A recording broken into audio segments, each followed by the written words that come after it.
This is the Volvo EX90. It's Volvo's first three-row full-size electric SUV. And no, that's not a London taxicab sign atop the roof. That's a LiDAR. It's fancy. This is the first car of any type, electric or otherwise, in the world to come with LiDAR as standard from the factory on every single model. It gives this car smarts that means it can see and do things that other cars might not. And I'm going to give you a brief walk around, look at some of the car's features, and then in a couple of weeks' time, you'll get my first drive impressions, because embargoes are a thing and I'm not allowed to break them.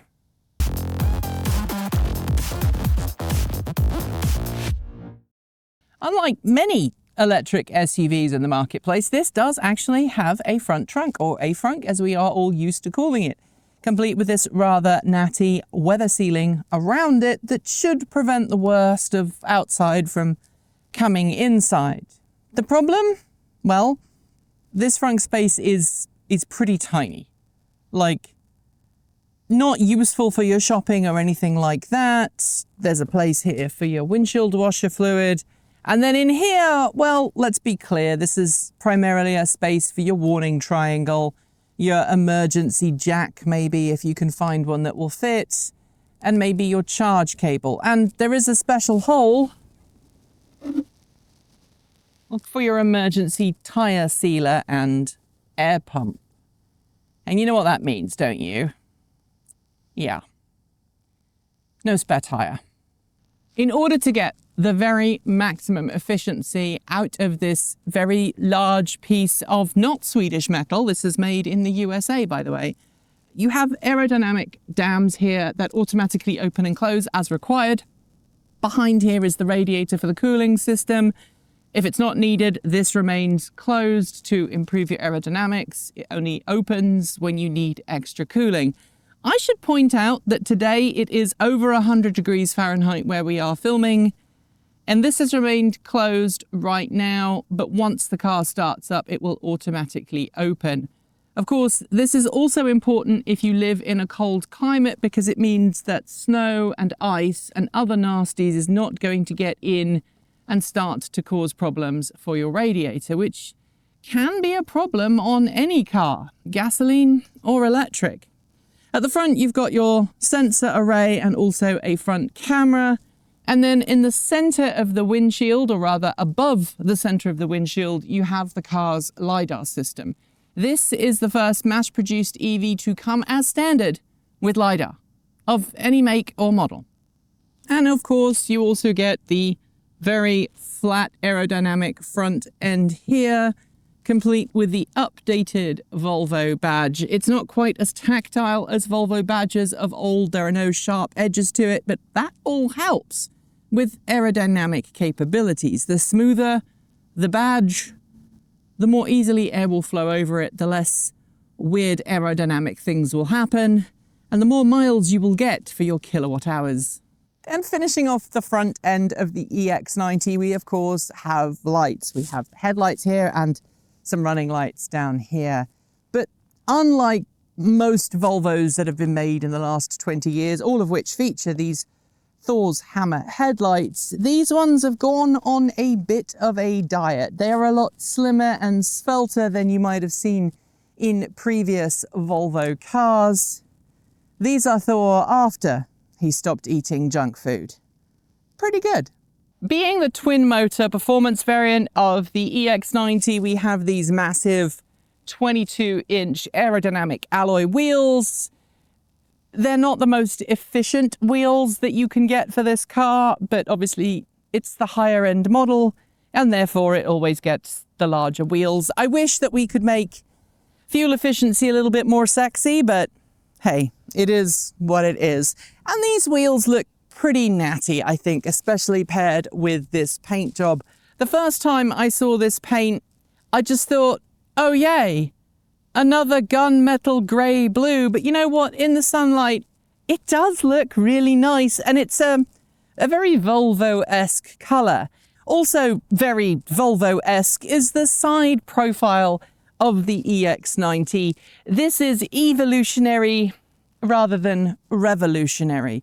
This is not a car that is supposed to make you stop and stare. This is a car that, well, could go past you in traffic and you might not even know it's electric. And I think that's a look that Volvo manages to carry very well. But also being a Volvo, let's talk safety. Here in the housing for the mirror, in addition to obviously your indicators and a pretty massive piece of glass complete with blind spot warning that the driver can see from inside the vehicle. We have cameras here, we have cameras here, and more sensors than you can shake a stick at. Volvo did tell me just how many sensors are in this vehicle, and I will admit, I kind of lost count. Inside the car is an NVIDIA Xavier-based chipset that does all of the data fusion and allows this car to have its semi-autonomous driver assistance features and, of course, also its passive safety features.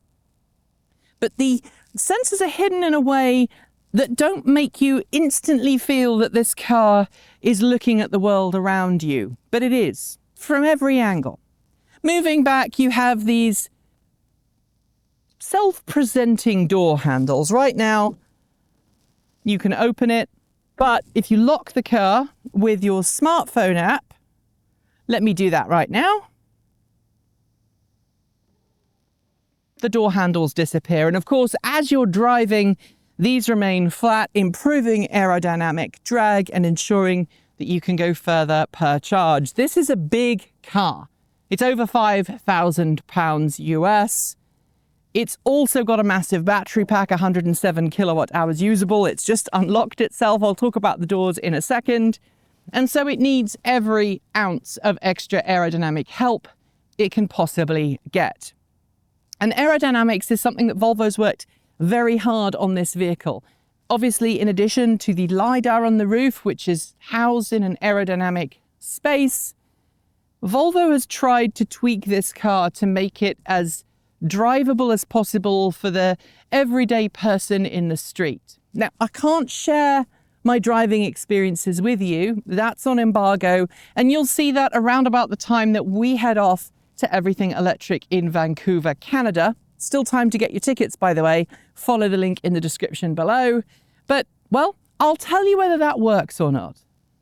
Moving back, we've got some great glass here, which really emphasizes the Volvo feel. This reminds me of pretty much every Volvo SUV that has ever been made. The traditional 3-panel side window arrangement, complete with heated side glass here and on the other side.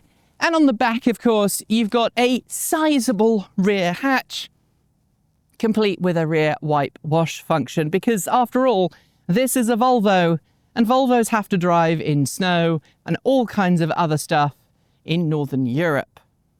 Inside, the cabin is full of recycled materials and cruelty-free products. We've got cruelty-free leather, recycled fabric, recycled wood, and the seats have a wool texture. This is not the only option available, I should add. You can have the faux leather seats as well. Volvo is big on its cruelty-free leather. And then here in the center console behind this wood shutter, you have 2 cup holders, as well as your stereo controls and a place for you to inductively charge your phone. I should note, however, this is an iPhone 13 Pro Max and it barely fits in the space. And, well, there's a possibility for some submarining here. Let's just leave it at that. Underneath, you've got this open boat floor space, complete with sidewalls, and everything inside the cabin is pretty much controlled either with a few discrete buttons here and there, or this massive touchscreen display, which runs Google's operating system.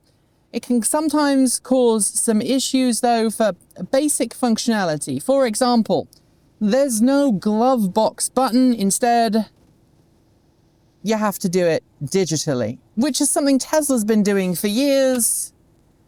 But some people, like me, just prefer traditional buttons.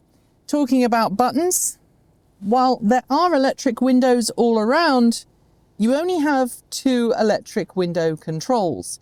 If you want to control the rear buttons, you have to do the same thing that you do in the Volkswagen ID4 and switch banks. That's right. You can't wind down all 4 windows at the same time. At least I don't think you can. You have to do 2 and then switch over and do 2. Some people might like that. Other people might not.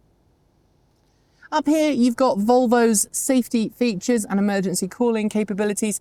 You've also got a physical hazard warning light, which is mandatory in most countries around the world. But don't worry, because you also have a button here to activate it on the dash. This is a really nice feature because this is the one that you're going to reach for in an emergency.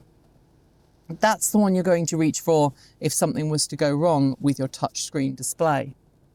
For the middle row, you get a choice. This variant of the EX90 comes with a 3-row bench seat, or you can opt for 2 captain's chairs.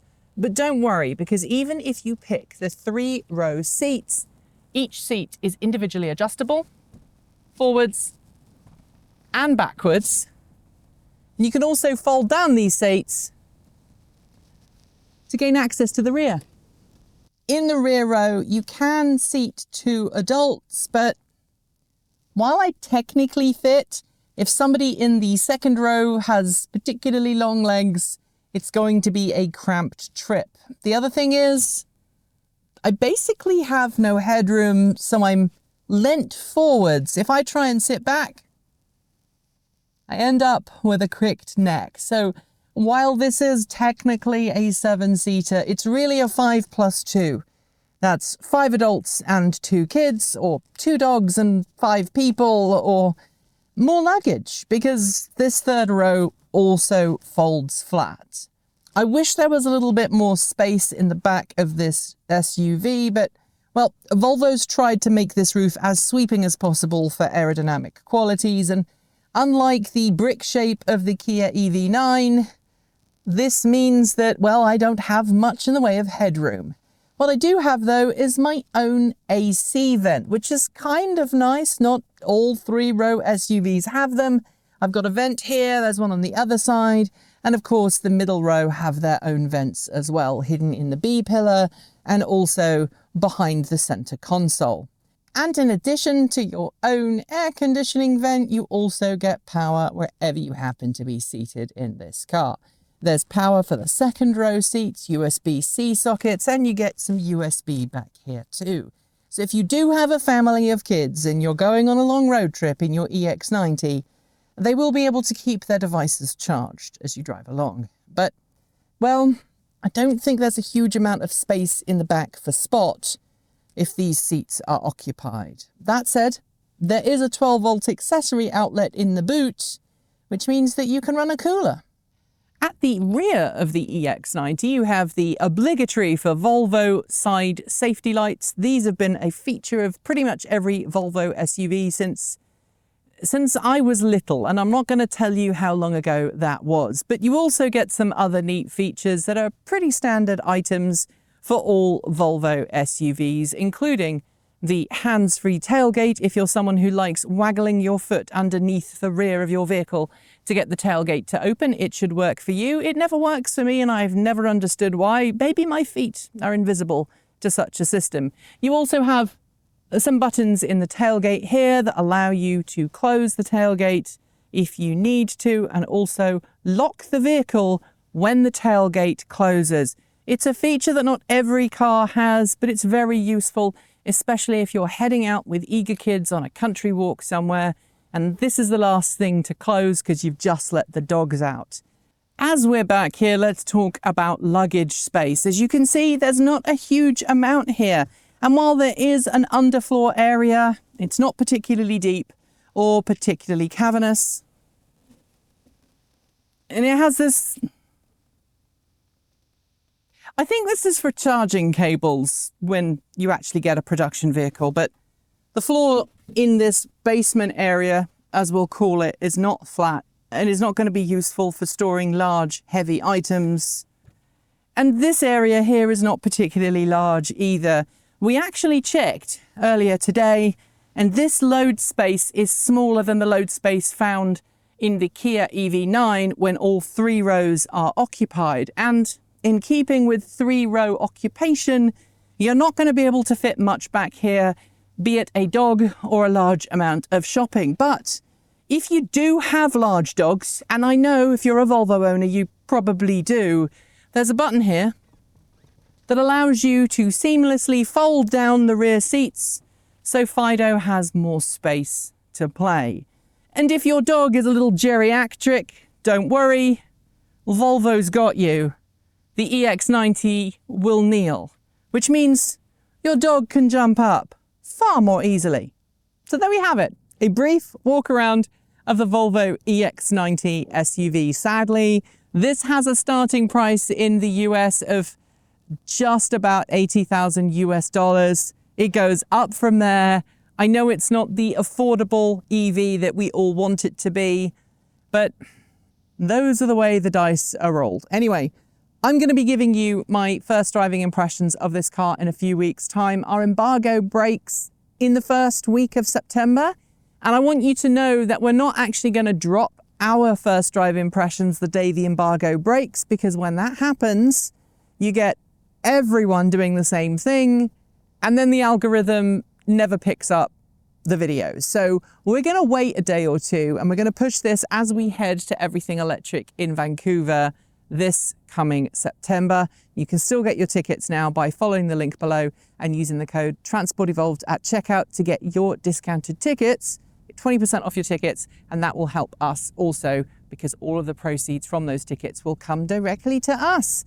So if you want to watch our driving impressions, it will be a little bit behind everybody else's, but I can't wait to share my thoughts with you. Thanks for joining me today, and if you've got thoughts, make sure you leave them below in our Discord chat room, or you can reach out to us on Mastodon. Thanks to the amazing list of people scrolling by on your screen right now. They are some of more than the 1,500 people who help fund this channel through Patreon and YouTube, covering our bills, paying our team, and making sure that we can remain 100% independent. And if you'd like to join them and see your name listed here, just follow the links below. There are a range of different tiers you can sign up for from as little as $1 a month, or if you pay yearly, just under $11 a year. A huge welcome to our newest supporters: Olke Ward, John Le Pouvoir, World's Tallest Hobbit, John Hendricks, John Franks, Bill Lascelle, Bill Warren, Brian Curry, Amory Wong, Chris Foon, Stephen Tidy, Christian H, Mike Cooper, Casey Chapin, James Carter, Sam Yates, Kai Preshaw, Michael Ball, John Dunlop, Christian Ramusen, Matt Bullock, Karen and Jude, Mike Whirl, and Daniel. To join the list and get your shout out, become a paid Patreon member for your moment of fame. If you'd like to support us with a one-off donation, you'll find links below to make Ko-fi and Bitcoin donations, and we even have an old-fashioned PO box you can reach us at. Address also below. And if you're in need of some swag, you'll find our swag store in the down below too. This month, we've got a new special t-shirt just for our trip to Everything Electric in Canada next month. There's still just enough time to buy one before the event, and if you wear it to the show, you might get a special something from us. We've got some great content coming up, so make sure you're subscribed on PeerTube or YouTube, and we'll see you soon. We make new videos every Monday, Wednesday, Friday, Saturday, and Sunday. If you